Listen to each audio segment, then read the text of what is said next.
ఇవాళ మీరు నెత్తి మీద నీళ్లు చల్లుకున్నంత మాత్రాన గోదావరి తాగునీటి జలాలకు ప్రణాళిక పెట్టింది ఎవరు, ప్రారంభించింది ఎవరు, పనులు ముందుకు తీసుకొచ్చింది ఎవరు అధ్యక్ష?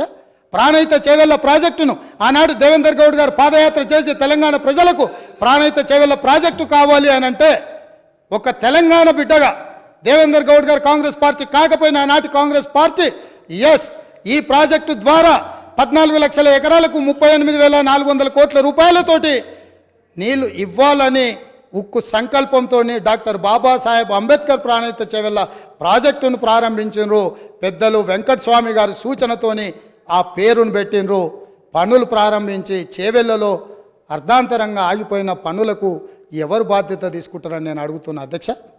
ఆనాడు కాంగ్రెస్ పార్టీలో ఉన్న నాయకులు చిన్నారెడ్డి గారు లాంటి వాళ్ళు మాట్లాడడం వల్ల పాలమూరు ప్రాంతానికి, రంగారెడ్డి ప్రాంతానికి సాగునీటి ప్రాజెక్టు నిర్మించాలి, సాగునీరు తాగునీరు ఇవ్వాలి అని పాలమూరు రంగారెడ్డి ఎత్తిపోతల ప్రాజెక్టుకు 2013లోనే మంజూరు ఇచ్చి పనులను సర్వేలు చేయమని ఆదేశాలు ఇచ్చి దానికి పునాది రాయి వేసింది కూడా కాంగ్రెస్ పార్టీ కాదా అని నేను అడుగుతున్నా.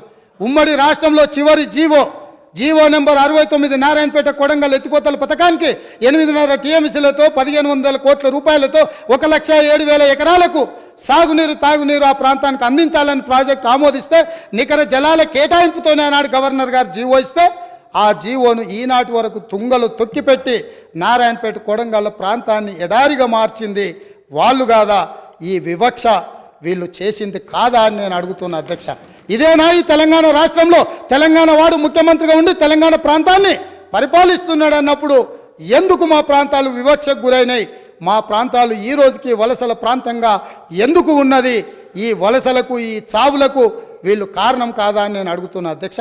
అదేవిధంగా ఈరోజు నేను మాట్లాడదలుచుకున్న అధ్యక్ష, తెలంగాణ రాష్ట్రంలో డ్రగ్స్ మహమ్మారి లేకుండే, తెలంగాణ ఉమ్మడి రాష్ట్రంలో డ్రగ్స్ గురించి చర్చలు లేకుండే, గంజాయి మత్తు లేకుండే, లిక్కర్ కూడా అతి తక్కువగా ఉండే.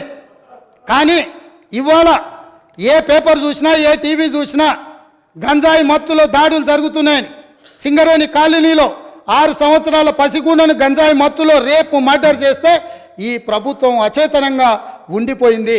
ఈరోజు ఈ రాష్ట్రంలో జరుగుతున్న కారణాలకు, ఈరోజు దొరుకుతున్న డ్రగ్స్కి ఈ ప్రభుత్వ వైఫల్యం కారణం కాదా?